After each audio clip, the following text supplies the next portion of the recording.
Sylvia married her best friend's older brother. After 3 years of marriage, last night she and her ascetic husband consummated their relationship for the first time.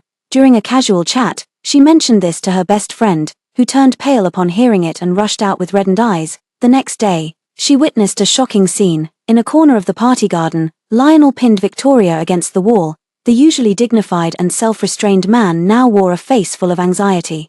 His tone pleading, "Victoria, I was drunk that night." Victoria reddened eyes, her voice laced with anger. "Don't touch me with your filthy hands. There's no need to explain your marital intimacies to an adopted sister like me." Hearing this, Lionel turned deathly pale, his jaw tightening into a sharp line. "Then why are you throwing a tantrum? Wasn't it you who told me to marry Sylvia? A man bedding his own wife is only natural. You should have anticipated this day." As the conversation took an increasingly inappropriate turn, Sylvia frowned from the sidelines. After a while, the silent air was broken by soft sobbing. "All right, stop crying. What's done is done, and it was my fault after all. You can punish me however you like." Lionel softened his tone. As soon as the words were spoken, Victoria grabbed Lionel's arm and bit down hard. Lionel let out a muffled groan but didn't push her away. A row of bloody teeth marks instantly appeared on his muscular forearm. Like how a master brands their horse with hot irons at the racetrack, declaring to the world that this steed was her possession, Lionel understood the little girl's possessive desire all too well. His breath hitched as he couldn't resist kissing her. In the midst of their uncontrolled passion, Lionel panted, "You clearly knew that night I mistook her for you, little sister." At that moment, Sylvia widened her eyes, instantly realizing what this meant.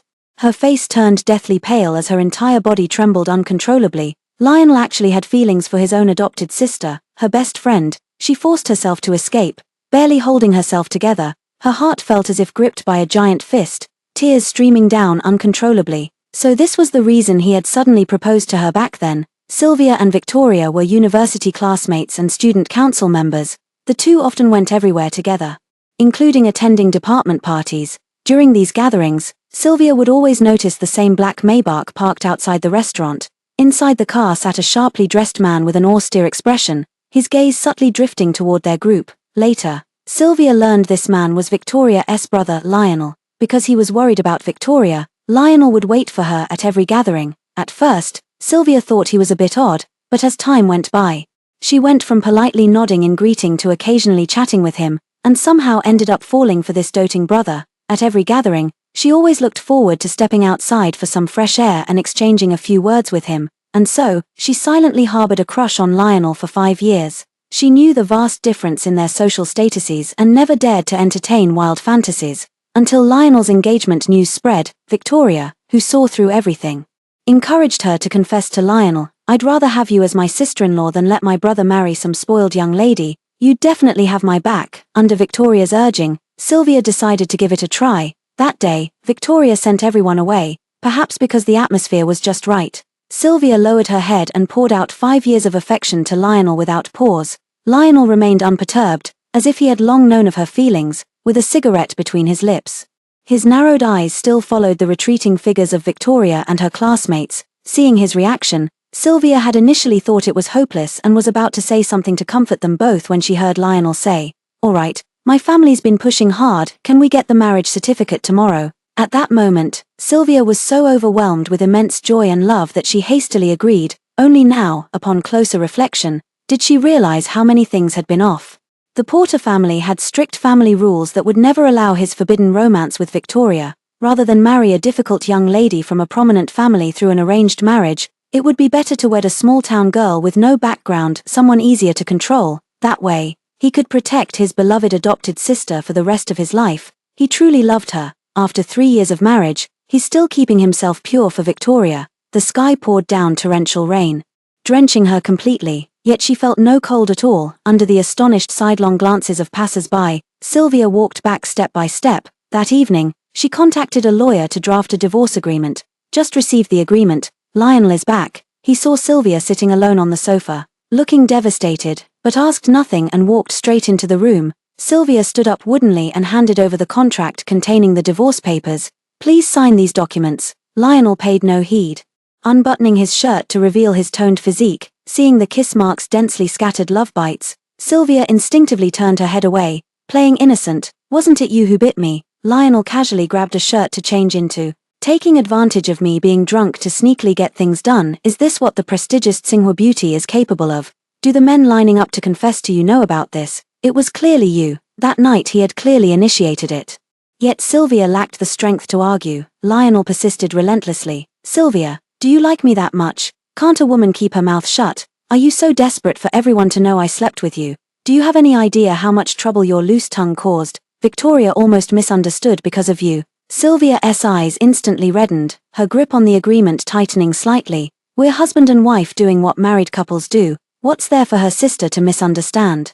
Sylvia wanted to ask him this, but she merely pushed the agreement toward him, repeating, I'm sorry, it won't happen again. These documents are quite urgent. He signed impatiently, then flung the pen straight at her. If there's a next time, get the hell out immediately. Watching his receding figure, Sylvia spoke softly. There won't be a next time, Lionel. She clutched the divorce papers in her hand, tears falling drop by drop. In half a month, after settling everything here, she would leave his world forever. For the next few days, Lionel disappeared. Along with him, Victoria also vanished. For several days in a row, Victoria had been posting on her social media photos of Osmanthus cakes someone bought for her in the rain from the old town.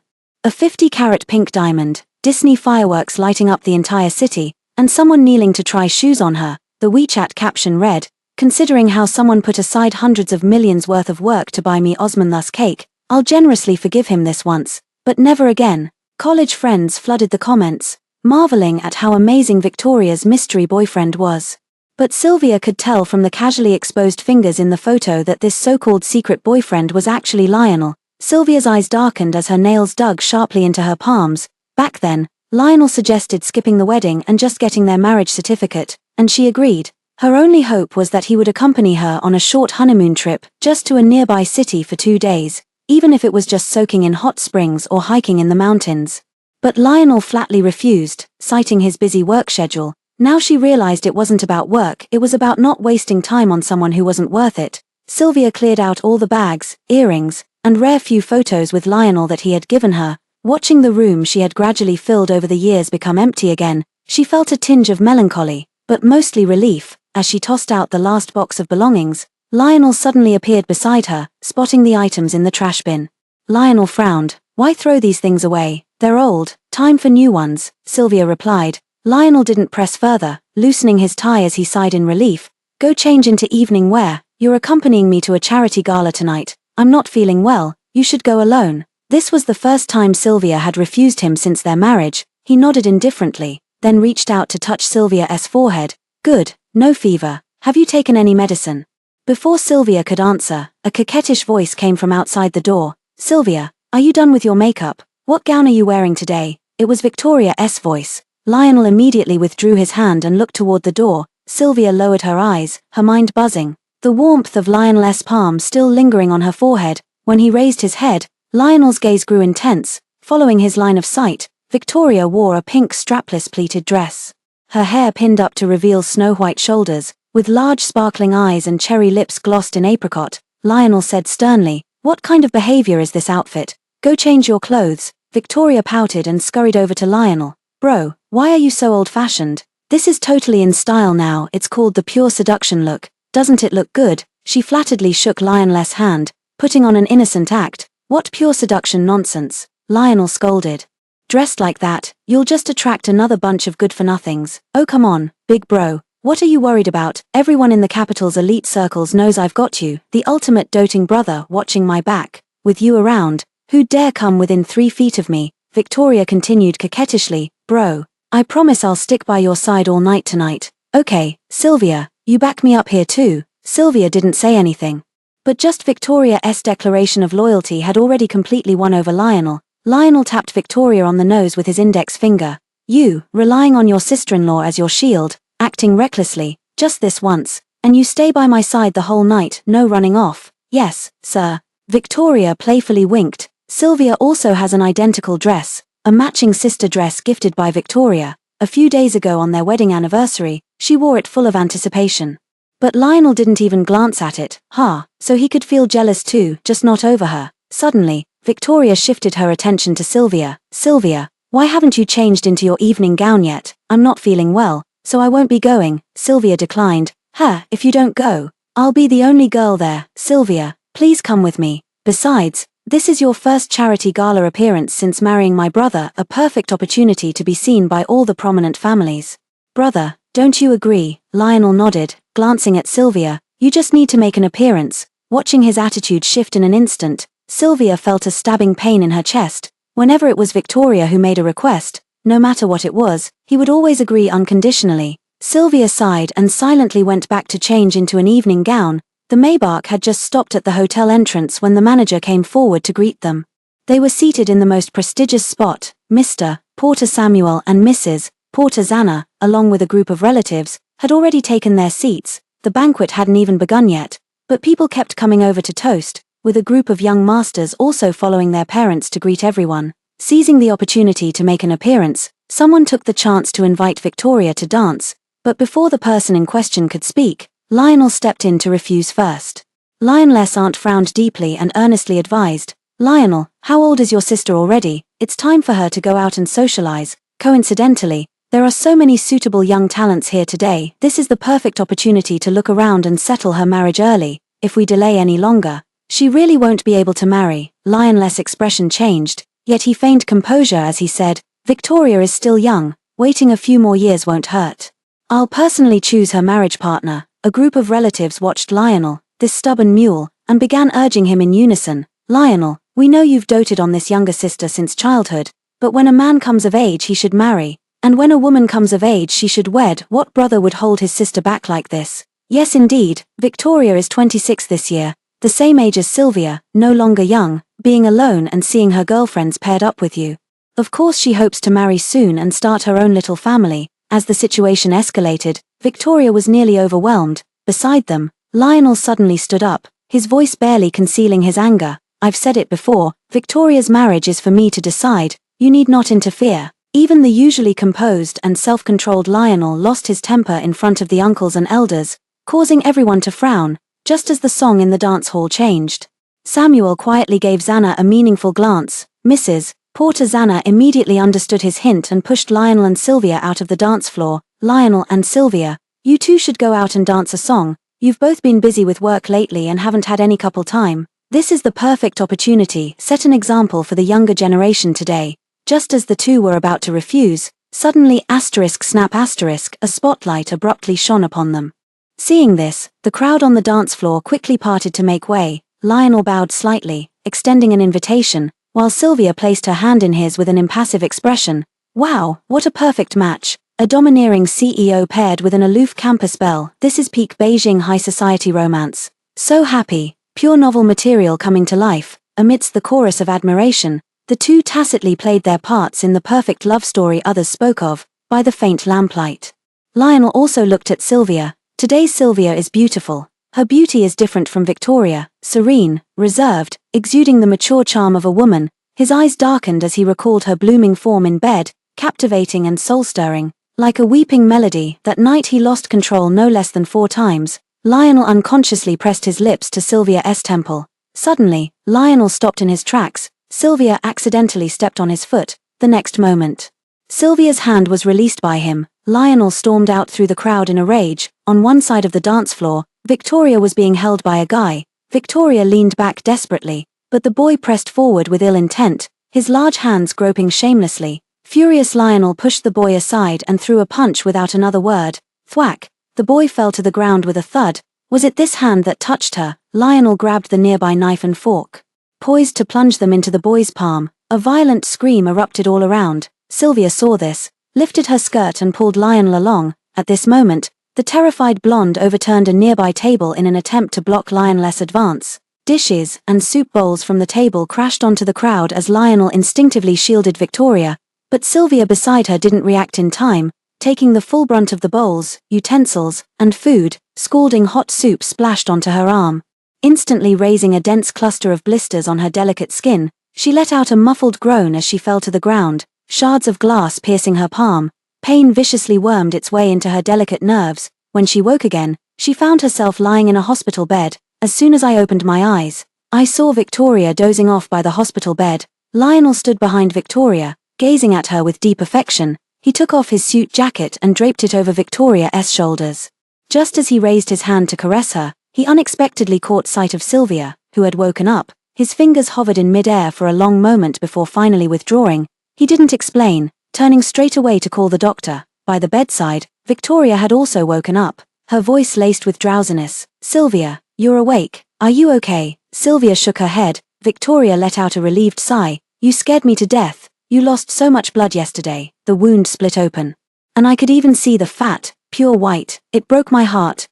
It's all that guy's fault, always being handsy and inappropriate. But if Dad hadn't been pushing me to get married, none of this would have happened." Sylvia wanted to say something, but Lionel was approaching with the doctor. The doctor stepped forward to examine Sylvia's wound. Just then, Victoria's phone rang, the screen displaying, "Dad, perhaps it's another inquiry about the blind date progress."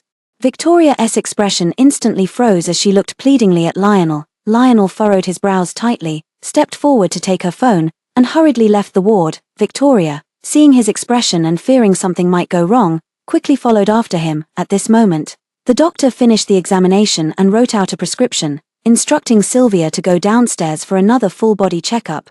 Just as she entered the stairwell, she heard a familiar voice. "Victoria, I'm telling you, I don't care what our parents think, I absolutely won't agree to your marriage. In this lifetime, I've decided you're mine, even if it means giving up the inheritance rights of the Porter family. I don't care." "Then have you considered Sylvia? She's your wife now and also my best friend. How could you do this to her?" Victoria looked at Lionel with tears streaming down her face. He gripped her shoulders fiercely, his eyes bloodshot, his voice hoarse and desperate.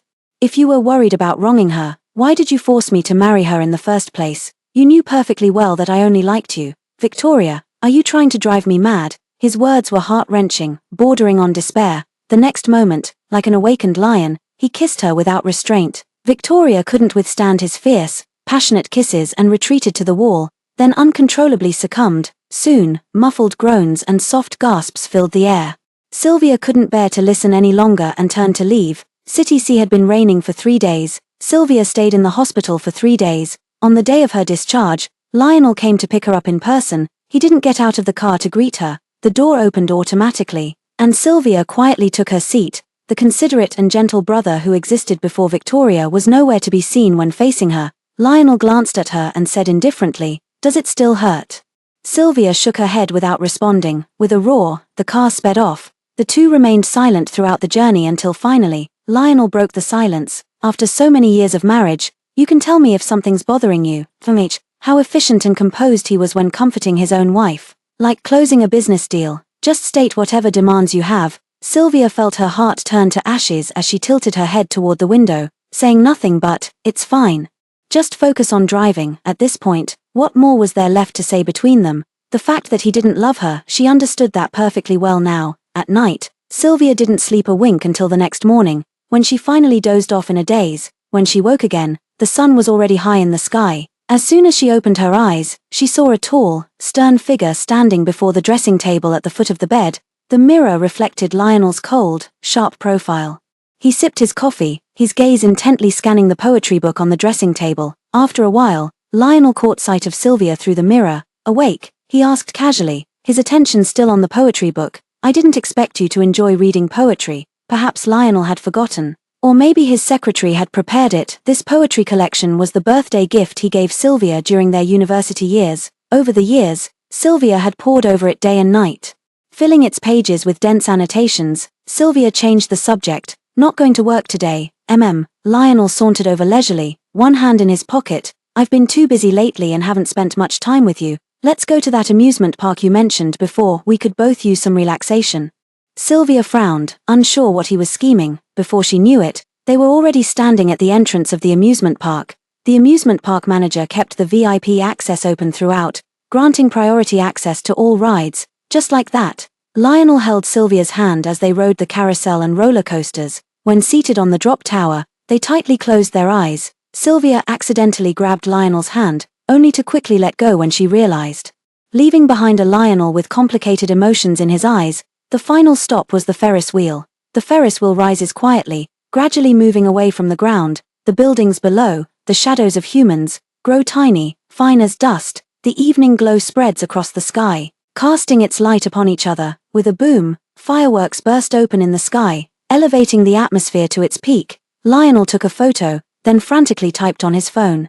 On the phone screen was his chat page with Victoria, a photo of a sunset-lit Ferris wheel with fireworks. Caption: "So beautiful, I miss you so much." Sylvia suppressed the sour ache in her heart and turned to gaze out the window. When she was little, she heard people say that the Ferris wheel was also called the Wheel of Happiness. As long as you ride the Ferris wheel with someone you love, you'll become happy ever after, for a long time, including those 3 years of marriage. Riding the Ferris wheel with Lionel became Sylvia's obsession. Only, she never expected that today, even though she had reached the highest point closest to the sky, she was still so far from happiness. The Ferris wheel had stopped turning as darkness fell. Lionel booked a Michelin-starred restaurant and casually mentioned it. Victoria said she's getting a manicure nearby. I thought I'd invite her to join us for dinner, whether it was truly coincidental or intentional. Sylvia no longer wanted to speculate. She gave a soft and soon Victoria walked in.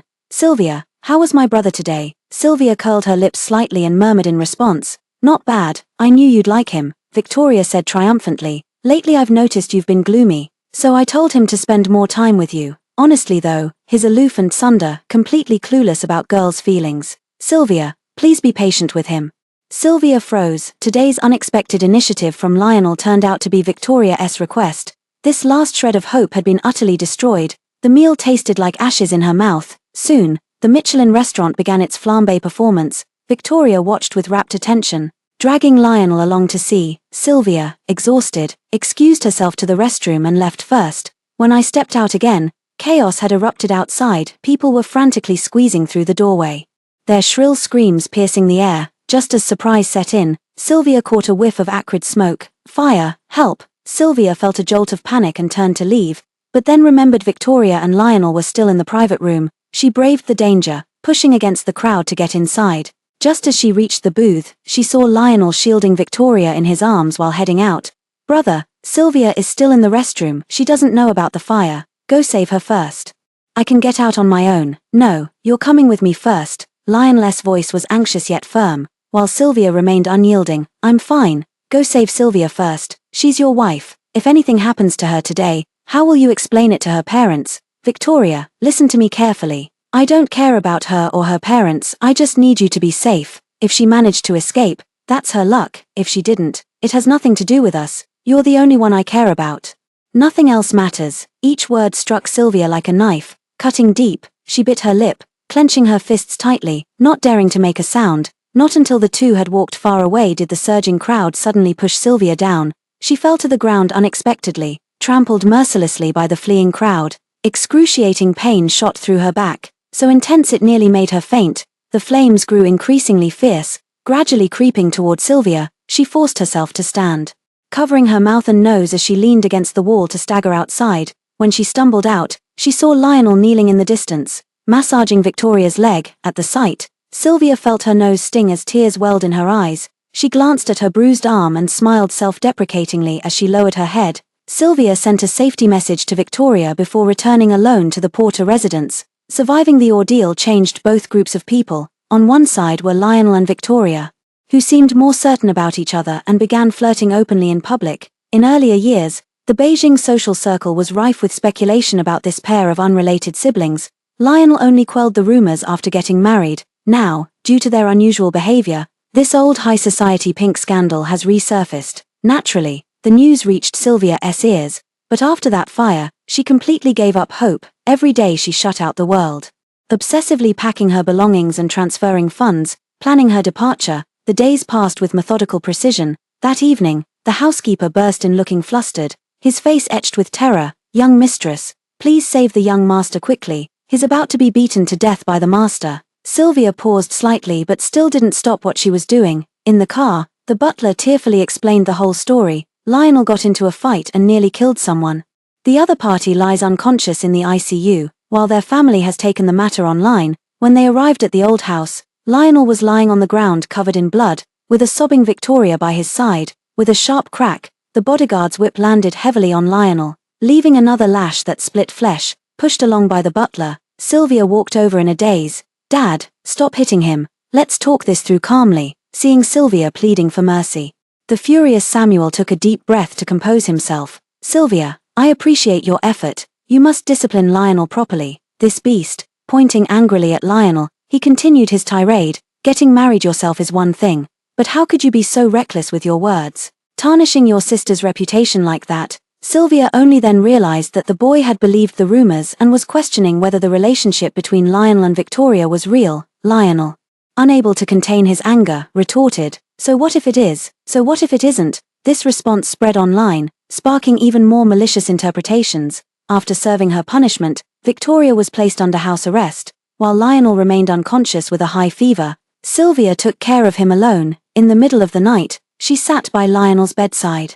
Too exhausted to keep her eyes open, every 3 hours, she changed the dressings and checked his condition. It wasn't until the third night that Lionel finally woke up. His face was pale, his lips chapped. Sylvia propped her head up, nearly asleep. Lionel remained silent for a long time before shaking her awake. "Sylvia, let's live properly together, okay?" Sylvia was drowsy but shocked by these words, gritting her teeth without replying. Everyone believed Lionel had turned over a new leaf.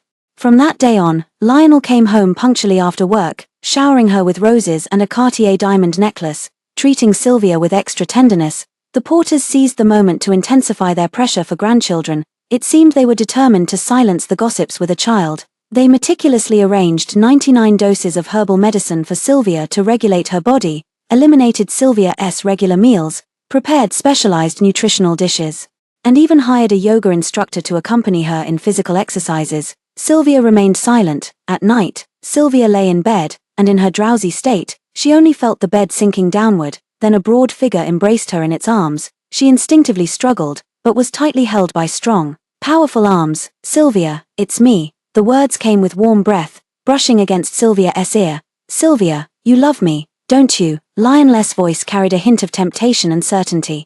For some reason, this question made Sylvia feel a pang in her heart. She shook her head in denial. In the darkness, the man let out a snort of laughter. "Liar." The next moment, she was pinned beneath Lionel, showered with drunken, feverish kisses. Only when his scorching heat pressed against her icy skin did Sylvia suddenly regain clarity. "Lionel, let me go." Seeing his relentless persistence, Sylvia struggled even more fiercely. "Stop this. I know about you and Victoria."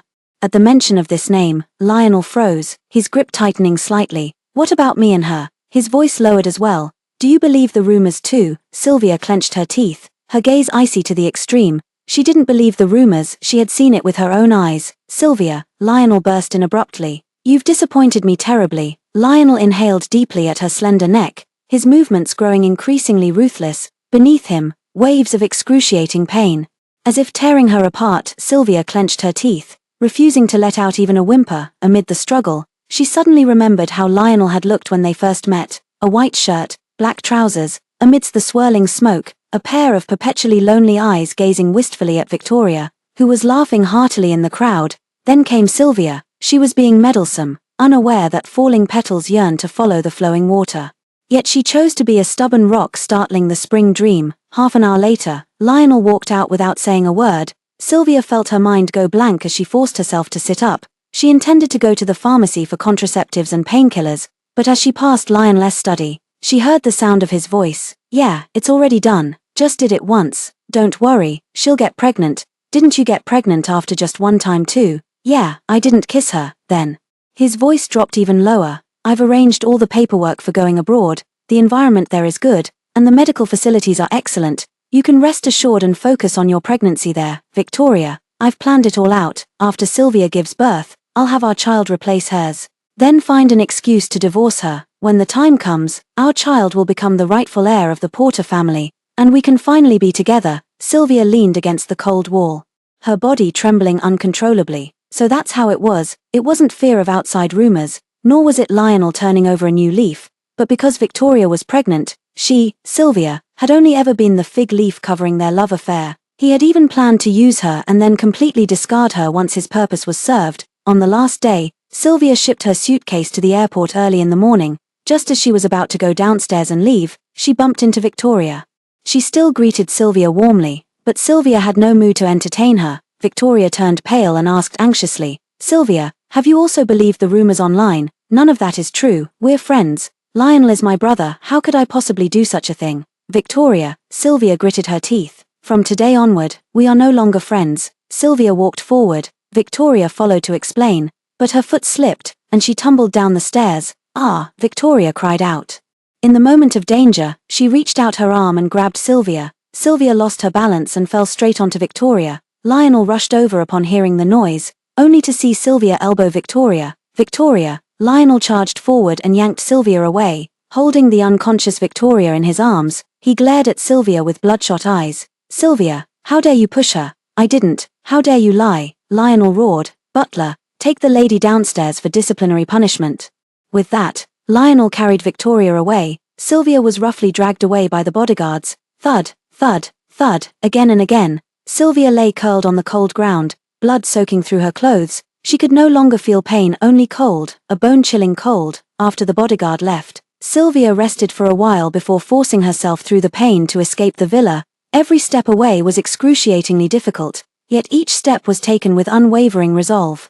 Only when she boarded the plane and watched the city shrink beneath the wing, Sylvia finally let out a sigh of relief. She closed her eyes slightly, murmuring in her heart, Lionel, this scene of mine has wrapped. Lionel barged back into the villa, his body still radiating hostility and reeking of antiseptic. The fury churning in his chest threatened to tear him apart. Victoria's child was gone. Every time he remembered Victoria sobbing and screaming on the hospital bed, his heart felt as if gripped by countless invisible hands. This time, he would absolutely not let Sylvia off easily. Bang! He kicked open the master bedroom door with such force that the loud bang echoed through the empty villa. He swept an angry gaze across the room. No, Sylvia wasn't here. The emptiness of the room made his heart race with unease. Not just untidy, but meticulously, deliberately clean. Every trace of Sylvia had been wiped away. The skincare products on the dressing table were gone. The dresses and shoes in the wardrobe had vanished. Even the faint, lingering scent of her usual perfume had completely dissipated. The place is deserted. Playing hard to get again, he snorted coldly and strode into the room. His gaze fell on the nightstand, where a document lay quietly. Weighed down by a glaring little red booklet, his heart skipped a beat as he snatched it up. The words divorce certificate in gilded letters burned his hand like a branding iron. She wasn't throwing a tantrum, she had truly left. Not only had she left, but she had also unilaterally and decisively ended their marriage. A strange mix of shock and a hint of something even he hadn't noticed. Loss suddenly diluted some of his fury. Then, an immense, almost ecstatic sense of relief surged up violently. Sylvia vanished automatically. She had the decency to scram. This was nothing short of a godsend. The biggest obstacle between him and Victoria had been cleared away. No more sneaking around, no more painstakingly plotting any substitution schemes. He could openly embrace his Victoria now. Sylvia, you knew what was good for you. In the following days, Lionel took Victoria to a private island in southern France. It was a sun-drenched, secluded stretch of beach with no one around. No strict family rules from the Porters, no prying eyes of the Beijing elite, just him and his Victoria. He indulged her recklessly, as if making up for all the restraint and sacrifices of the past. After days of such abandon, Victoria finally wore a radiant smile again. The matter of the miscarriage was pushed to the back of their minds by both of them. Time flew by. After returning to the capital's social circle, Victoria tried to contact Sylvia, only to find the number had long been disconnected, and all social media accounts were completely blocked. A faint unease flickered through her heart, but she was also angry with her, so she didn't pay any attention. That evening, Lionel mysteriously took Victoria to a luxurious private room in a top-tier KTV. As they pushed open the door, deafening music and dazzling lights hit them. Inside sat all of Lionel's childhood best friends, Lionel, Victoria. The crowd immediately erupted in cheers when they saw them. Lionel wrapped his arm around Victoria's waist, leading her to the center of the private room. He picked up the microphone, and with a single gesture, silenced the music. He scanned the room, his voice carrying an unprecedented solemnity and a tone of declaration. Brothers, let me formally introduce you today, Victoria, the only woman I, Lionel, will ever love in this lifetime. Not some damn sister, but the woman I'm going to marry. The room fell silent for a moment before erupting into even louder whistles and applause. Lionel is awesome. About time. Congratulations. A perfect match. Amid the lively atmosphere, Lionel lowered his head and, under everyone's gaze, kissed Victoria deeply. Victoria responded passionately. As if no one else was around, the lights were dazzling. The music started up again, pushing the atmosphere to its climax, at the very moment of their passionate kiss. A soft click sounded as the heavy door of the private room was pushed open from the outside. Mr. Porter Samuel turned livid. Mrs. Porter Zanna covered her mouth, her eyes filled with shock and heartbreak. Behind them stood several Porter family elders, their expressions equally grim. The air froze. The luxurious KTV private room was cleared out in an instant. Victoria, startled like a frightened rabbit, abruptly pushed Lionel away, her face as pale as paper, and fell to her knees with a thud.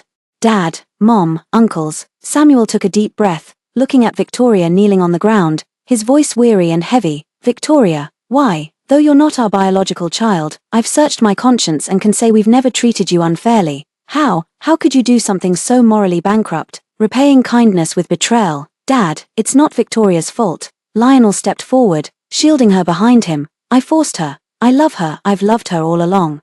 From the very first day she entered the Porter household, I wanted to make her mine. If it weren't for your so-called rules and so-called family honor, would we have been torn apart for all these years? Now that Sylvia has wisely gotten out of the way, what more do you want, you ungrateful wretch? Samuel roared, trembling with rage. How dare you talk back? How dare you even mention Sylvia? She gave you her heart and soul. How did you repay her? Are you worthy of her? I never loved Sylvia.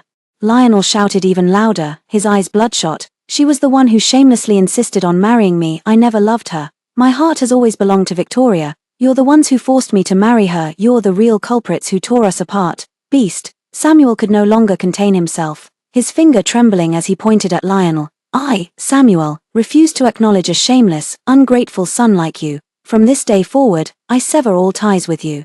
Don't you dare lay a finger on anything belonging to the Porter family. Samuel swung his arm violently and barked at the bodyguards behind him. Enforce the family discipline. Beat this disgrace until he admits his wrongs. Several burly men stepped forward expressionlessly. Dad, don't hit brother. Victoria sobbed, throwing herself forward to cling to Lionel's leg. It's all my fault. I seduced him. Punish me instead. Don't hurt him. Lionel pushed her away abruptly, straightening his back as his eyes burned with defiance and madness at his father. Hit me. Go ahead and kill me if you dare. In this lifetime, I, Lionel, will only ever acknowledge Victoria as my woman. I've done nothing wrong. Crack. The heavy cane whistled through the air before landing brutally on Lionel's back, splitting his expensive shirt instantly and tearing open his flesh. Lionel grunted, his body swaying slightly, yet he stubbornly clenched his teeth and refused to kneel. His bloodshot eyes glared at his father with unyielding hatred and resolve. Brother, Victoria screamed, throwing herself forward again and wrapping her frail body tightly around Lionel, enduring the subsequent heavy blows that left her curled up in pain. Lionel's eyes nearly burst with rage as he turned to shield her desperately, enveloping her completely in his arms. After the Porter family cut off Lionel's financial support, with the secret aid and help of a few loyal brothers, Lionel took Victoria and rented a one-bedroom apartment in an old neighborhood on the far outskirts of City C. Lionel, being a grown man, didn't mind it at all, but the immense left Victoria, who had grown up in luxury, completely at a loss. No servants, no chauffeurs, no luxury goods available at the swipe of a card, only peeling walls and shabby furniture. She couldn't even handle the most basic household chores. Washing vegetables would flood the kitchen. Her rice was either undercooked or burnt, and her sweeping and mopping were half-hearted at best. Even her underwear and socks ended up being hand-washed by Lionel. The weight of life rested entirely on Lionel's shoulders. He set aside his pride, relying on his modest racing background and reckless determination to risk his life in underground street races. Prize money ranging from a few thousand to tens of thousands per race was their sole means of survival. By day he worked odd jobs at the auto repair shop, raced at night, then returned home to clean, do laundry, and care for the emotionally fragile Victoria. Is it bitter? Is it exhausting? Lionel looked at the dark circles under his eyes in the mirror, feeling the heart-piercing itch of the whip wounds healing on his back. The answer was undoubtedly yes, but every night when all was quiet, holding the warm, fragrant, and softly sleeping Victoria in his arms, feeling her body temperature that showed complete dependence, that bitterness seemed to be suppressed by a twisted sense of satisfaction. This was the price he paid for love, and he accepted it. Time quietly slipped by a year. Sylvia's name, like a stone thrown into a deep pool, had long sunk to the depths of Lionel's memory. At this moment, Sylvia is an internationally renowned jewelry designer working for a top-tier art museum. She returned to her home country this time to represent the museum in bidding for an antique ring of significant historical and artistic value, tear of diamond. This ring will be one of the crown jewels in the museum's upcoming special exhibition, Century Radiance. As the plane landed in City C, the familiar air carried a hint of detachment, from the airport to the hotel. Sylvia forced herself to focus on the auction materials throughout the entire journey. This time, she chose to stay at City C's suburban Kisaragi Manor. All these years abroad, she had suffered from insomnia. At first, She tried every possible treatment from both traditional Chinese and Western medicine, but nothing worked. Eventually, she found a niche essential oil called Summer Night's Dream on a website, K. But just a month ago, K suddenly went silent without warning, no replies to emails, and all social media accounts fell dormant. Only half a bottle of essential oil remained in her possession. Coincidentally, she thought this trip back home might be the perfect opportunity to find out what had happened to him. Following scattered clues from past emails and the brand's official website printed on the essential oil bottle, Sylvia tracked down an estate address on the outskirts of City C, what appeared to be K's studio or raw material base. The estate was larger and livelier than she had imagined. As soon as she stepped out of the car, she noticed the estate seemed to be hosting a private launch event for a new line of essential oils. Sylvia discreetly blended into the crowd, sniffing test strips everywhere. Suddenly, an intensely familiar fragrance wafted into her nostrils, cool yet with a hint of warm woody notes. Reminiscent of Summer Night's Dream, yet seemingly blended with more complex and luxurious scents, she followed the scent with her gaze. A man in a well-tailored light grey linen suit stood sideways to her, engaged in conversation. Tall and slender, he exuded an air of refined tranquility, his profile clean and sharply defined. That distinctive fragrance was emanating from him. Sylvia's heart skipped a beat. Could he be K? She held her breath, carefully recalling the fragments K had revealed in past emails about perfumery philosophies, about a preference for certain rare floral ingredients. The demeanor and speech of this man before her now strangely overlapped with her memory of K. Just as Sylvia was lost in thought, the man appeared beside her without her noticing. "Miss, you have excellent taste. This summer rain you're holding took me the most effort to blend, using my favorite bass note, A Midsummer Night's Dream." Sylvia responded instinctively. The man froze momentarily before breaking into a warm smile. Sylvia replied, "You must have purchased my products very early indeed." At that moment, a waiter in a suit interrupted the conversation, whispering a few words discreetly into the man's ear. He politely excused himself and gracefully made his way to the small podium at the front. He picked up a champagne glass from the waiter's tray and lightly tapped it. A crisp sound captured the attention of the entire room. The man stood under the spotlight, his smile gentle as his gaze swept across the audience. "Thank you all for attending the new product launch of Scent Quest. Today, what I most wish to share with you is this limited edition fragrance named First Rain on Crabapple Blossoms." He raised an exquisite crystal bottle, the liquid inside refracting a mesmerizing glow under the light.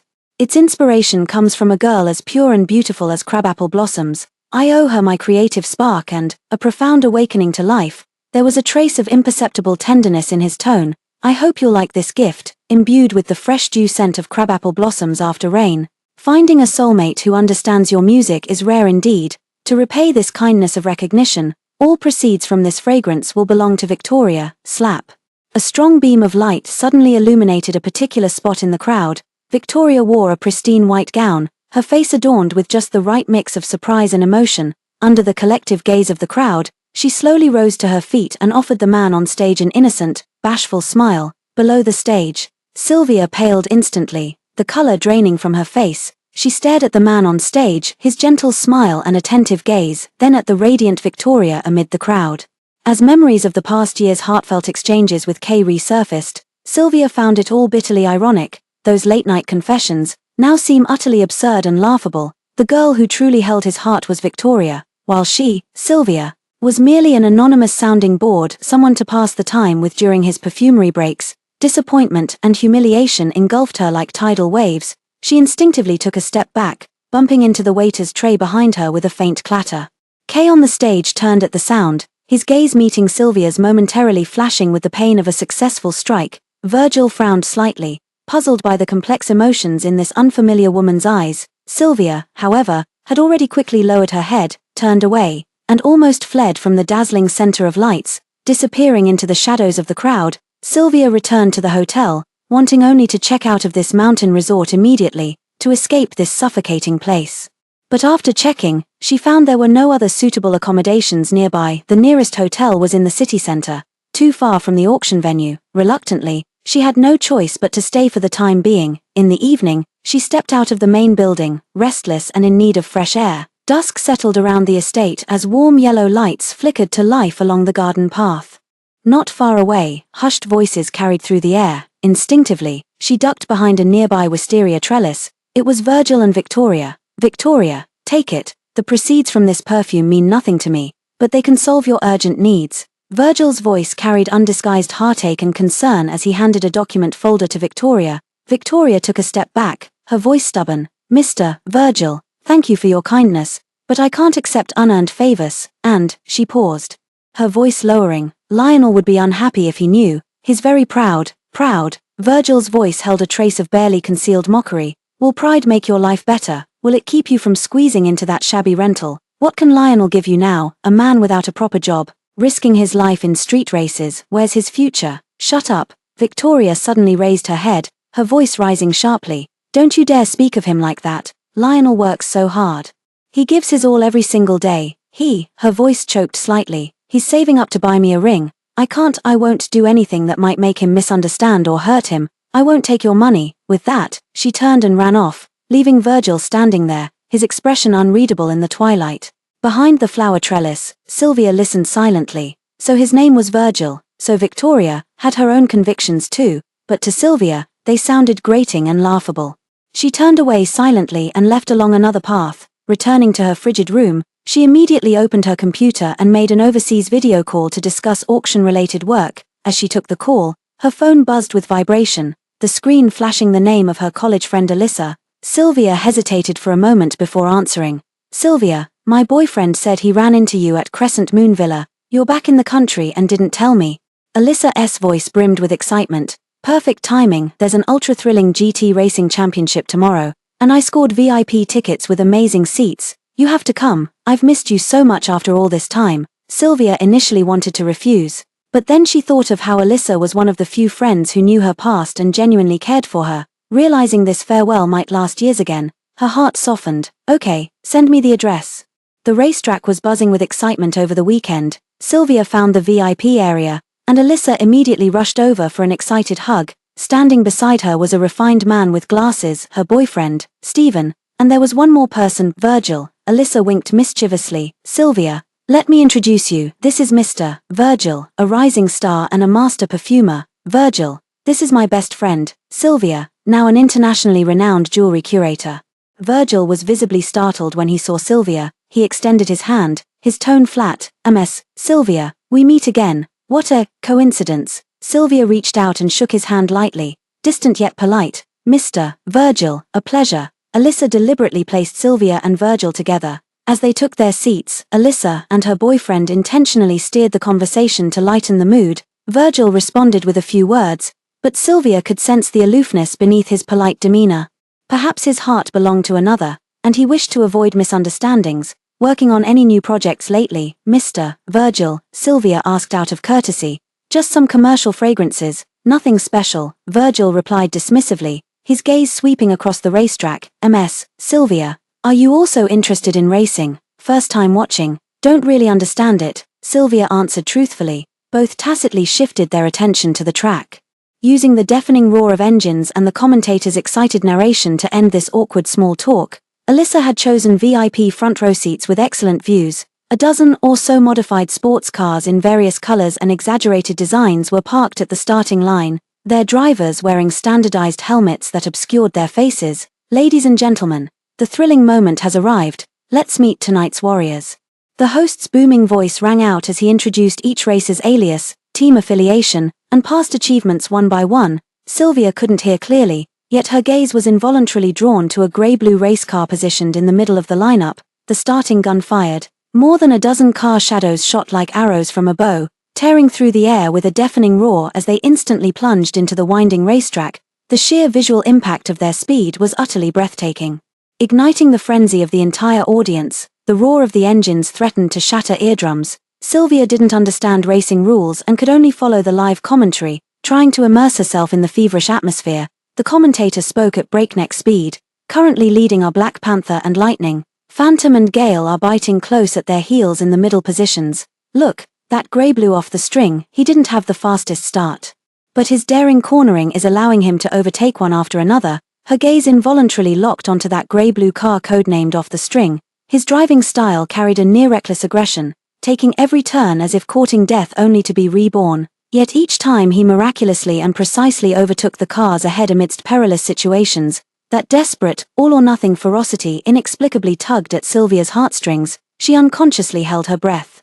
her hands gripping the edge of the seat, silently sweating for him. "Ms. Sylvia seems quite taken with that number 7 car," Virgil's voice chimed in beside her, laced with curiosity. Sylvia snapped back to reality and said calmly, "I just think he's incredibly driven." Virgil smiled, his gaze also fixed on the grey-blue race car. "Good eye. That number 7 driver, called off the string, is a rookie. But look at his cornering lines and throttle control, bold yet meticulous, full of potential. This race, he might just pull off an upset." As if to prove his point, halfway through the race, the leading car lost traction in a high-speed S-curve due to insufficient tire grip, spun out of control, and slammed violently into the barrier. Debris flew everywhere in a heart-stopping scene, drawing gasps from the entire crowd. Amidst the chaos, the grey-blue No. 7 car swiftly cut into the innermost lane, closing in on that treacherous corner that had just swallowed the leading car. "My God. Is he really going to charge into that turn?" a knowledgeable spectator nearby exclaimed.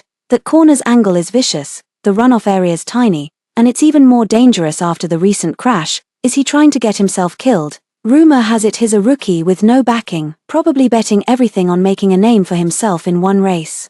Under the breathless gaze of the crowd, the grey-blue racer didn't slow down one bit. The car suddenly swerved violently, its tires screeching against the pavement as it nearly grazed the edge of the safety barrier. With an almost perfect, extreme drift, it miraculously navigated that deadly curve. In an instant, it surged to first place. In the final laps, he withstood the frenzied pursuit from behind and was the first to cross the black and white checkered flag. "Champion. The champion is car number 7, Li Xian." The commentator's voice cracked with excitement. The entire venue erupted in cheers. Sylvia couldn't help but stand up with the crowd, her palms slightly sweaty. Witnessing such a miraculous comeback was truly worth the trip. Amid deafening cheers, the champion racer slowly drove back to the pit lane surrounded by staff, ready for the champagne celebration. The champion racer stood firmly at the highest point of the podium. Li Xian raised his hand and, under the gaze of the entire crowd, slowly removed his helmet. The audience gasped in surprise, astonished by his strikingly handsome face. Only Sylvia froze on the spot. The one who left the string was Lionel. The nervousness, amazement, and even silent cheers she had just felt for an unfamiliar racer now turned into boomerangs piercing her own heart. Virgil stood beside her, seemingly sensing Sylvia's unease. He followed her gaze, his brow furrowing almost imperceptibly. At that moment, Alyssa excitedly pulled Stephen and Virgil along. "Come on, I know a team manager, let's go backstage and meet the champions up close." Sylvia wanted to refuse, but the enthusiastic Alyssa dragged her away without another word. Backstage buzzed with the chaotic yet triumphant atmosphere of victory. Sylvia stood to the side, obscured by the figures of others, wanting only to flee this suffocating place immediately. Yet, an even greater commotion erupted from the direction of the Champions Lounge. "Lionel, you bastard," a sharp female voice rang out, choked with tears. The crowd automatically parted. There stood Victoria, her eyes red, rushing toward Lionel, who had just removed his racing jacket, and delivering a resounding slap across his face. Smack. The crisp sound instantly quieted the chaotic backstage by several degrees. "Who allowed you to join this life-threatening race? Do you want to die?" Victoria's tears gushed out uncontrollably. "You promised me you'd never touch racing again. You lied. Do you have any idea how I felt when I saw you take that turn?" Lionel stood with a vivid palm print on his face, his gaze complicated. He grabbed Victoria's flailing wrist firmly, his voice low. "Victoria, stop this. I'm making a scene. I'm worried about you. Do you have any idea how dangerous that was? For that measly prize money, are you willing to throw your life away?" Victoria sobbed and struggled. "Enough." Lionel raised his voice sharply, his tone laced with suppressed anger. "We'll talk about this at home." Their tussle and argument drew increasingly more onlookers. Nearby, Virgil turned pale with rage, his fists clenched so tightly they cracked audibly. He rushed forward as the situation grew more chaotic, and some media reporters who had caught wind of the commotion began pushing their way through the crowd. Sylvia was swept along by the surging crowd, involuntarily retreating when someone tripped her, sending her tumbling backward. Just then, a strong hand grabbed her arm and yanked her back, pulling her away from the chaos. Sylvia hurriedly steadied herself and murmured, "Thank you, long time no see," came a familiar voice. Sylvia looked up abruptly to meet Lionel's deep, emotion-laden eyes. Time seemed to freeze for a second. The chaotic noise backstage faded into a blurry background. Sylvia suppressed the shock in her eyes and tried to pull her arm back, but her wrist remained tightly clamped in Lionel's iron grip. "Let go." Her voice was icy. Lionel clenched tighter, his knuckles turning white. He stared at her with burning intensity. "When did you return to the country?" His tone carried an undeniable edge of interrogation. Sylvia turned her head away, refusing to meet his gaze or answer. Is this necessary, Sylvia? Lionel lowered his voice further. Just asking a simple question, yet you're acting like you've seen a ghost. Not that serious. Sylvia finally turned her head back, her gaze cold and restrained. It's just that there's really nothing for us to talk about. She struggled with force again. Lionel froze, his grip loosening momentarily, and she immediately broke free, turning to leave. Stop. Lionel's voice rang out behind her, carrying a trace of barely noticeable urgency. Why did you leave without a word back then? Not even a single word. Sylvia's footsteps halted. She slowly turned around, saying in disbelief, Lionel, are you pretending to have amnesia, or do you think I deserve to be stupid for the rest of my life? Lionel furrowed his brows, a flash of confusion and guilt flickering in his eyes. Leaving without a word. Lionel, are you even qualified to ask that? Should I have stayed to let you and your sister squeeze out the last bit of my usefulness? You know about me and Victoria? Lionel asked, his voice trembling. Yes, I know everything. Sylvia sharply interrupted him, enunciating each word clearly. I know your heart belongs only to your precious sister Victoria. I know about your shameful, hidden affair, and I know even more, to protect the bastard child in her belly. You didn't hesitate to get me pregnant. After the baby was born, you planned to pull a switcher, then toss me out like trash. Lionel, you two really had this all figured out. Lionel seemed struck by an invisible lightning bolt, instantly frozen in place. He opened his mouth, his Adam's apple bobbing violently, but not a single word came out. Sylvia looked at his instantly pale face and despondent appearance, her eyes filled only with icy disgust and satisfaction. Without another glance at him, she turned and left resolutely. Sylvia walked briskly, her heart still pounding with anger. Just as she rounded the corner, her steps suddenly halted. Virgil was leaning against the cold wall, hands tucked in his suit pockets, his face so dark it seemed to drip with gloom. Sylvia had no idea how long he had been standing there. At this moment, only cold scrutiny and undisguised disgust remained in his gentle eyes, as if he were looking at something utterly filthy. He has a girlfriend, Virgil said coldly. Sylvia felt nothing but icy numbness and exhaustion in her heart. She didn't want to explain, nor did she need to, straightening her back.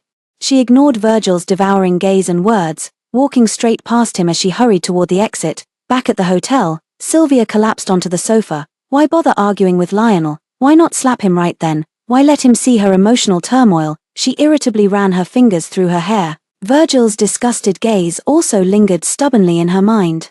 She smiled self-deprecatingly. It didn't matter anyway. They were all just insignificant people. Her phone rang at just the right moment, a work email from her boss, detailing the procedures and authorization specifics for tomorrow's auction. Sylvia took a deep breath, forcing herself to stay calm. Right now, the most important thing was tears of the diamond. To steady her nerves, she went alone to the quiet bar on the hotel's top floor that evening.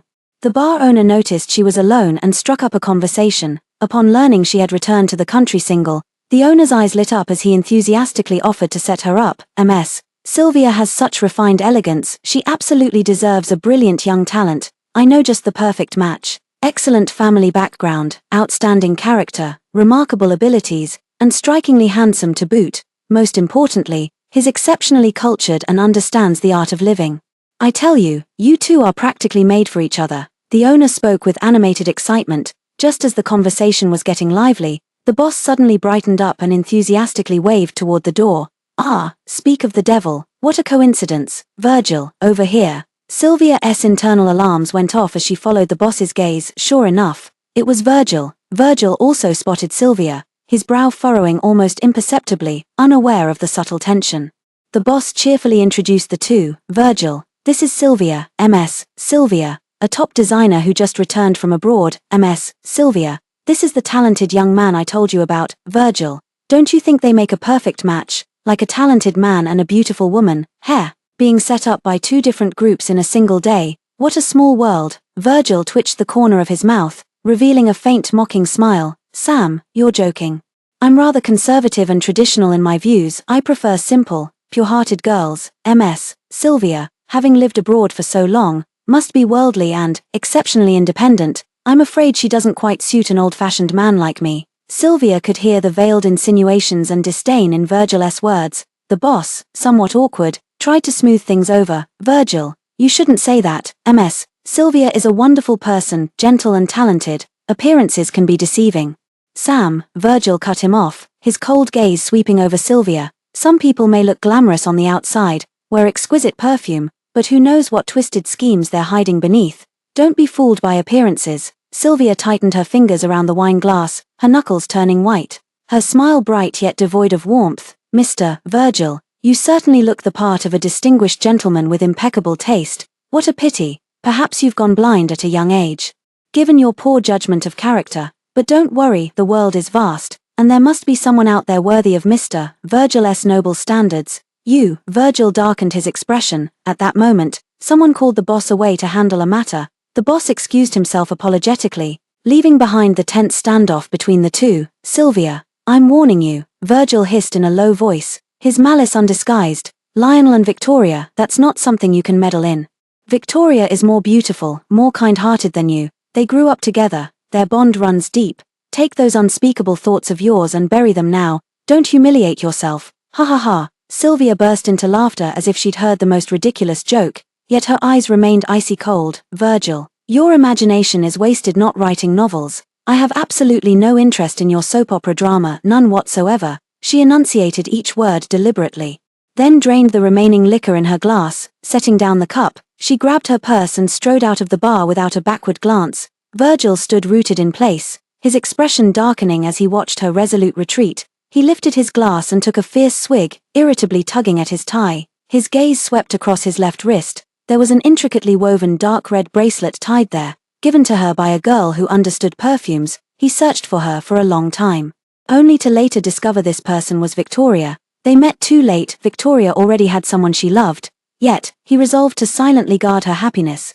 Now, as he gazed at this red bracelet, he couldn't help but recall Sylvia's aloof and stubborn gaze, and an indescribable restlessness welled up in his heart. The auction was held at City CS Premier Arts Center. Sylvia, dressed in a sleek black velvet gown, held a glass of water as she calmly scanned the venue, assessing potential competitors. The next moment, her gaze froze. At the entrance, Lionel and Victoria arrived together. Lionel wore a dark suit, shedding some of the wildness from his racing attire, appearing more composed, though an inescapable gloom lingered between his brows. Victoria was dressed in a charming pink cocktail dress, nestling close to him with a sweet smile. Almost simultaneously, Victoria also spotted Sylvia. She froze, then forced a smile and quickly pulled Lionel toward her. Sylvia, it really is you. Victoria warmly reached out to take Sylvia's hand, but Sylvia deftly avoided the gesture. Unfazed, Victoria continued with playful reproach. Where have you been all these years? Not a single word. I've been so worried. Your phone was unreachable, and you blocked me on WeChat. Sylvia didn't engage, cutting straight to the point. Victoria, after all these years apart, your acting remains impeccable. No wonder I couldn't see through it back then. Her gaze meaningfully flickered between Lionel and Victoria. Victoria's smile froze momentarily, a flicker of panic flashing in her eyes before she quickly masked it with coquettishness. Oh, Sylvia, what are you talking about? Noticing the jewelry poster in Sylvia's hand, she added, are you here 4 tares of diamonds too? What a coincidence. Lionel said he'd bid for it as my. She seemed to realize something and abruptly stopped herself, her cheeks flushing red. At that moment, Virgil also walked over. Seeing Victoria and Sylvia standing together in conversation, he visibly paused, a flicker of surprise and curiosity flashing through his eyes. The auctioneer struck the gavel, marking the official start of the auction. The first few pieces of jewelry and paintings were sold without much fanfare. Finally, it was time for the grand finale. Tares of the diamond, a 15-carat pear-shaped vivid blue diamond, set on a vintage platinum base, shimmered under the lights with a radiance as deep as the ocean and as dazzling as the starry sky. It was once the cherished possession of a legendary socialite from the Republic of China era, boasting both historical and artistic significance. This was also Sylvia's must-have target for this trip. The starting bid was $3 million. The bidding quickly escalated. $3,800,000, $4,200,000, $4,500,000. Sylvia calmly raised her paddle. $4,800,000, $5 million. An unfamiliar voice joined in. $5,200,000. Lionel's deep voice rang out without hesitation. Sylvia's heart raced. $5,320,000. This was nearly her maximum budget limit.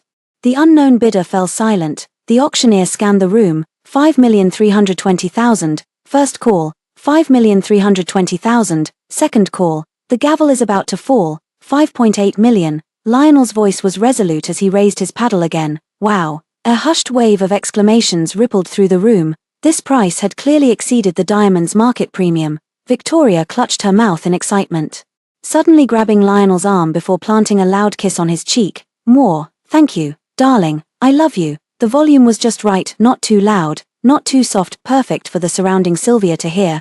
The auction hammer came down with a resounding thud. 5,800,000. Sold, congratulations, Mr. Lionel. Sylvia clutched the bidding paddle tightly, her fingers turning white at the knuckles from the force. After the event, the crowd surged like a tide.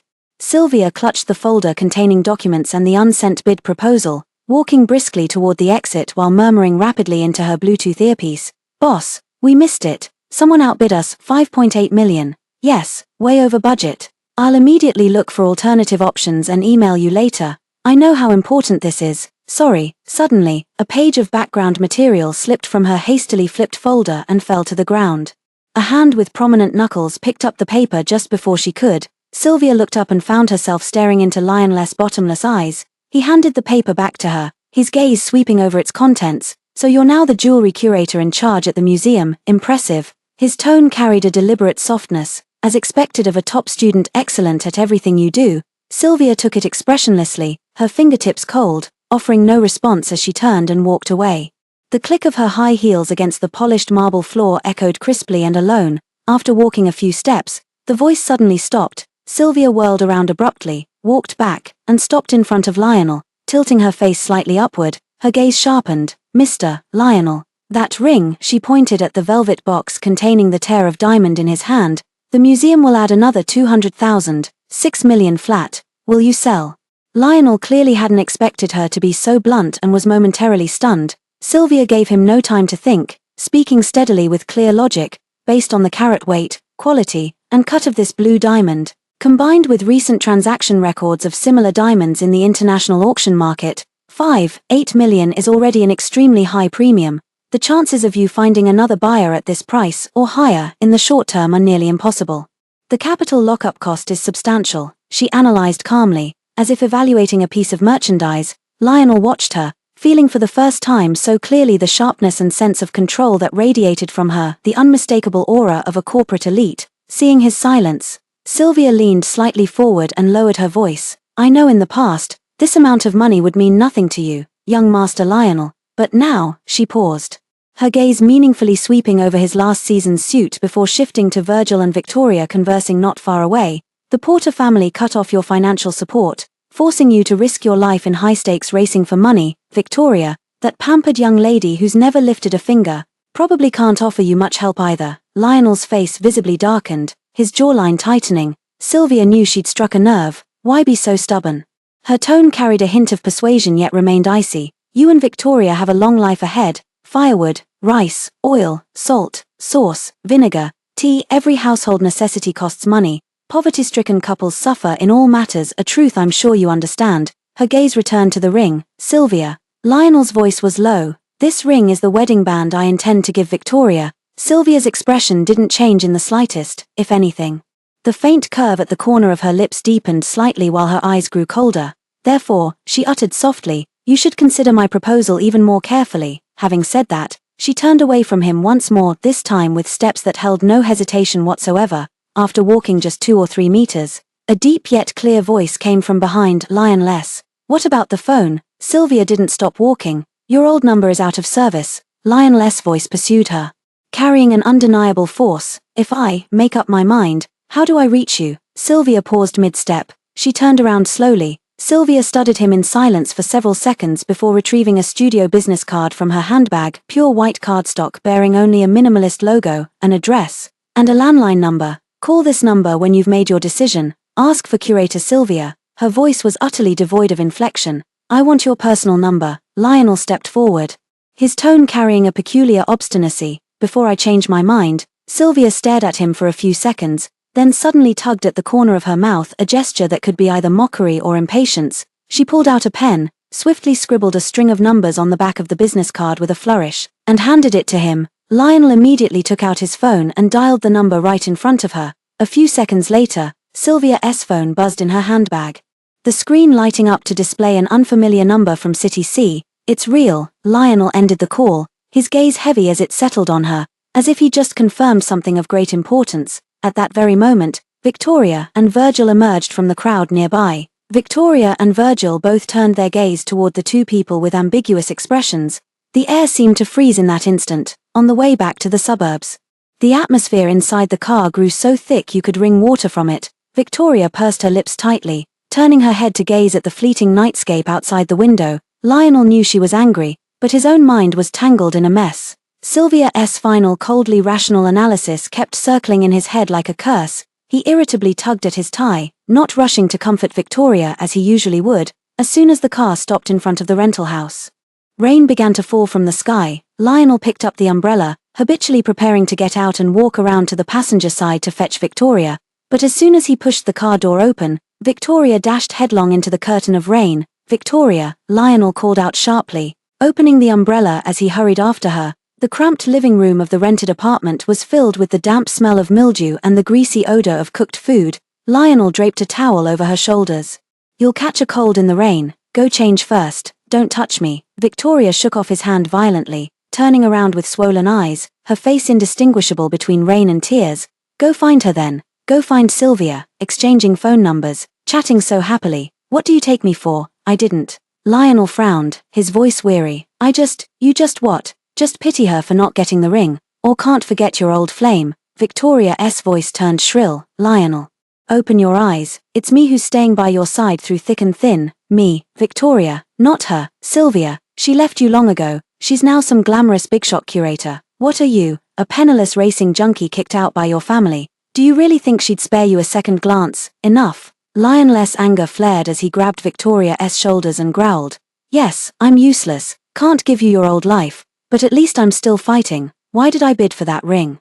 To keep my promise to you. You're the one who wanted a unique blue diamond. Sylvia was just negotiating for the museum's acquisition. She raised the bid for work. What the hell's wrong with you? What am I thinking?" Victoria pushed him away through tears. "I'm thinking about Lionel. Are you regretting it now? Do you think she's better, that Sylvia is the one you should be with? Do you feel like I'm dragging you down?" "I don't." Lionel raked a hand through his hair in frustration, his voice carrying a tone of near-helpless defense. "All I feel toward her is guilt. Back then, I was a bastard. I used her and hurt her. Seeing her doing well now eases my conscience a little. If I can lend a hand, I see it as repaying a debt. That's all there is to it." "Victoria, search your heart. From the very beginning until now, who else has ever been in my heart besides you?" He pulled Victoria tightly into his arms, his voice lowering with a barely detectable roughness.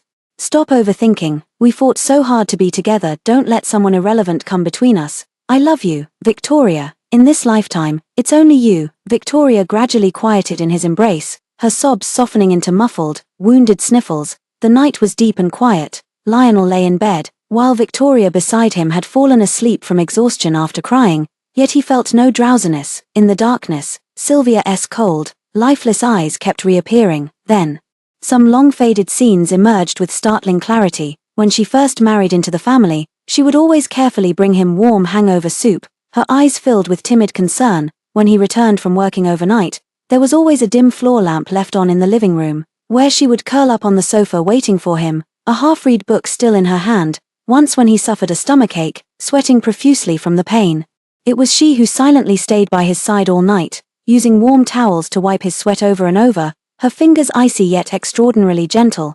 These scenes had seemed ordinary at the time, even annoying him with her excessive virtue. Now, recalling it in the darkness, it feels like tiny needles densely pricking at my heart, stirring waves of belated, unfamiliar bitterness and dull pain. He turned over irritably, burying his face into the pillow. Why did these memories resurface? Was it guilt? It must be guilt. He forced himself to close his eyes. Yet, in his dreams, it was still Sylvia. In the dream, she was no longer cold, wearing that plain dress from their first date at the cafe, giving him a faint smile pure as morning sunlight. Then, as he drew closer, that smile quickly faded, leaving only detachment. Lionel jolted awake, his forehead drenched in cold sweat. Lionel had been restless all day. By evening, as if guided by some unseen force, he dialed the number Sylvia had left him yesterday. After an interminable dial tone, the call connected, and Sylvia's cool, composed voice came through. "Hello, who is this?" "It's me." Lionel's voice sounded hoarse, a few seconds of silence on the other end. "Mr. Lionel, what is it?" "Meet me." Lionel blurted out. "Right now." "The usual place." Another long silence followed. Just as Lionel thought she might hang up directly, Sylvia's voice came through, emotionless. Okay. The cafe where they had their first date was still there, though renovated with a more modern style. Under the soft lighting, Sylvia sat by the window with a glass of lemon water in front of her. She had changed into a beige knit sweater, appearing calm yet distant. Lionel sat down across from her and ordered the bitterest black coffee. When are you leaving? He asked. Get to the point. Sylvia looked up, her gaze calm and unreadable. Sylvia. Lionel swallowed hard, his voice carrying an unconscious roughness. Do you hate me so much that you can't even sit with me a little longer? He took a large gulp of the bitter coffee, trying to suppress the irritation in his chest. I admit it was all my fault back then. I was blinded. I was a scoundrel. But I've liked Victoria for many years. Feelings, they're beyond one's control. That's why I neglected and hurt you.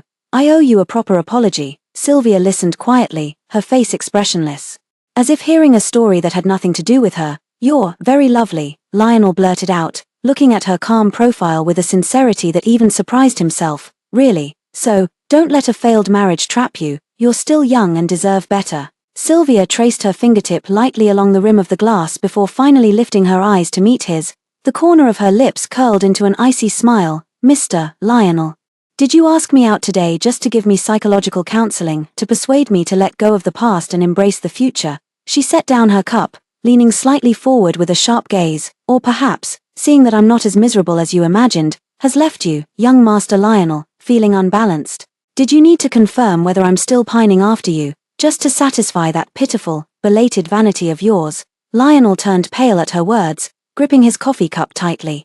That's not what I meant. Then what did you mean? Sylvia stood up, picking up her handbag. If this is just about exchanging meaningless nonsense, I don't think we need to waste any more time. Wait. Lionel suddenly stood up as well. In his urgency, he pulled out a velvet box from his suit pocket, snapped it open, and pushed it toward her. Inside the box lay not tears of diamond, but a jade bracelet. The bracelet was uniformly emerald green, with fine, translucent texture that shimmered with a warm, understated glow under the light. It was the very same one Sylvia had lingered over at the jade shop yesterday before ultimately walking away due to its price. This, Lionel spoke hurriedly. Yesterday at the shop, you seemed to like it very much. Sylvia's gaze fell upon the priceless jade. Her eyes instantly turning as cold as ice, she raised her head and looked directly at Lionel. Lionel, what do you mean by this? Compensation, charity, or another form of humiliation? The things I like, I can afford them myself. I don't need anyone's sympathy or pity, much less the hypocritical warmth from an ex-husband, a man who once trampled me into the dust. I didn't. Lionel was stung by the icy disdain in her eyes. I just thought you liked it, if you have nothing else to say. Sylvia cut him off, her voice resolute. Then don't come looking for me again. She picked up her bag and walked away without a backward glance. Lionel watched her retreating figure about to disappear through the doorway when a wave of overwhelming panic and loss seized him. The words that had been circling in his heart for so long burst out uncontrollably. Sylvia, I was wrong. The voice sounded rather abrupt in the quiet cafe. Sylvia paused mid-step but didn't turn around. Lionel stepped forward, gazing at Sylvia. I'm sorry, I realized my feelings too late. Sylvia, if I could go back, I'd cherish what we had. Sylvia froze, then straightened her back, pushed open the door, and walked out without hesitation, merging into the bustling crowd and the night outside, leaving the cafe. Sylvia wandered aimlessly along the sidewalk, the city's neon lights blurred into a cold halo in her eyes.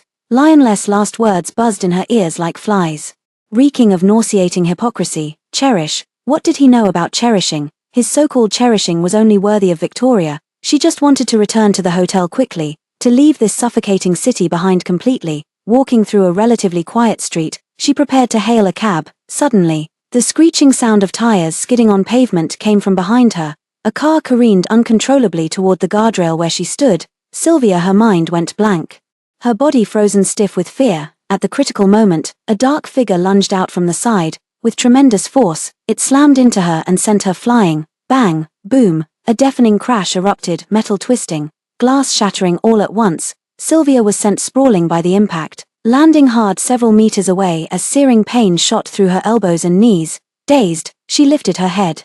The out-of-control car slammed violently into the roadside guardrail where she had just been standing, its front end severely deformed, the hood twisted and buckled, emitting white smoke, and between her and the wrecked car, a person lay motionless. It was Lionel. He lay curled on the ground, utterly still, while beneath him, dark red blood rapidly spread, snaking across the cold pavement in a horrifying sight. Lionel, Sylvia called out in a daze. His face was as pale as paper. His breathing so faint it was almost imperceptible, blood continuously gushing from beneath him. An ambulance! Call an ambulance! Sylvia finally snapped out of her shock after what felt like ages, screaming at the stunned bystanders around her as she fumbled for her phone with trembling hands to dial emergency services, her words coming out in incoherent gasps. The hospital emergency room. Sylvia sat expressionless in the chair, watching the surgical red light remain lit. Hurried footsteps echoed from the end of the corridor. Victoria and Virgil rushed over. Lionel, how is Lionel? Victoria spotted Sylvia, suddenly lunged forward, and shoved Sylvia hard. Sylvia, what did you do to Lionel? Why did he get so badly injured saving you? Sylvia was shoved against the wall. Her back aching from the impact, she stared coldly at the frenzied Victoria, offering no defense. Enough, Victoria. Virgil grabbed the furious Victoria, but his gaze was equally icy.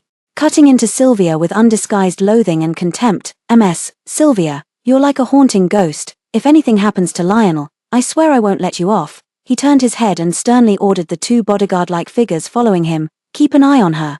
Don't let her take a single step away until Lionel is out of danger. If she dares to run, break her legs on the spot. The bodyguards expressionlessly blocked both ends of the corridor. Time passed second by excruciating second. Each moment feeling like torture in boiling oil. The emergency room doors finally opened, revealing a grave-faced doctor. The patient has multiple fractures, severe internal organ rupture and bleeding, and excessive blood loss. Immediate surgery is required. We urgently need large quantities of type O blood. The blood bank is running low. Which family members are type O? I am. Virgil stepped forward immediately. Quick, come with me. The nurse hurried away with Virgil in tow. Victoria collapsed in tears at the operating room door. The agonizing wait finally ended as the operating room lights dimmed. The doctor emerged, wearily removing his mask. We've stabilized him for now, but the injuries are too severe, especially the damage to his spine and leg nerves. Whether he'll wake up, and to what extent he can recover, is hard to say. Upon hearing he's stabilized, Victoria went limp with relief, but upon hearing the latter half of the sentence, her face instantly turned deathly pale. Sylvia leaned against the cold wall, her entire body chilled. She watched as Lionel, covered in tubes and lifeless, was wheeled out and sent to the ICU. At that moment, the emotions surging in her heart were indescribably complex. Hate, of course she hated. Yet seeing him like this after he'd saved her, a belated, absurd sense of pity uncontrollably welled up. Virgil walked over, his face slightly pale after donating blood.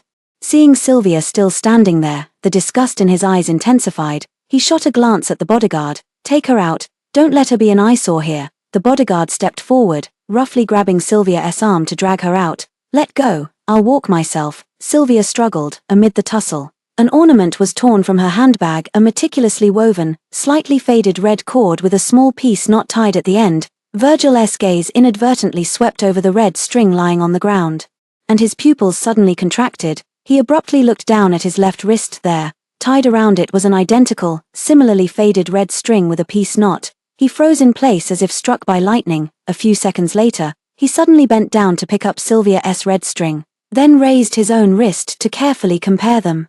Exactly the same, even the subtle patterns on the piece knots were indistinguishable. He looked up in disbelief, his gaze locked onto the pale-faced Sylvia who was being held by bodyguards. His voice trembled violently with extreme shock and some terrible suspicion. This red string, where did you get it? She watched as Virgil compared the two bracelets. The corner of her mouth twitched as she tried to smile, only to find her throat tight, producing nothing but a broken syllable. Ha! Virgil stared at her reaction, at the understanding and bottomless sorrow mixed with mockery in her eyes. A truth he had never dared to imagine pierced through his heart. Does it matter now? Sylvia scoffed coldly. Yes, or no, so what if it is? So the Miss S he had always been grateful to and regarded as a soulmate wasn't Victoria at all, but the one standing before him now, the woman he had repeatedly insulted with the most vicious words, scorned, even threatened, was Sylvia. He had mistaken her for someone else. He was a complete and utter fool. Sylvia shook off the bodyguard's grip, bent down to pick up her fallen purse and that red cord, and without so much as a glance at Virgil, straightened her back and walked step by step toward the cold elevator at the end of the corridor. Virgil instinctively wanted to call out to her, but his throat seemed clogged by something unspoken. A few days later, Sylvia received a text message from an unknown number, containing just one brief sentence. I'm sorry, I was blind and foolish. I've learned everything. Lionel and Victoria owe you. Live your life well. Take care, Virgil. She didn't reply and deleted the message directly, While waiting at the airport, she was organizing her handbag when her fingers touched something hard. She pulled it out in confusion. It was the velvet box containing the tears of diamond, and, a smaller, unmarked box. She opened the small box. And lying quietly inside was that jade bracelet worth 300,000. Lionel, when had he slipped these into her bag, at the cafe, or during the chaotic struggle before the car accident? Staring at these two priceless objects that carried endless absurdity and pain, she felt nothing but bitter irony. With an expressionless face, she stuffed them back into the deepest corner of her handbag. The plane roared into the sky, leaving behind all the love, hatred, absurdities, and farces of city see far beneath the clouds.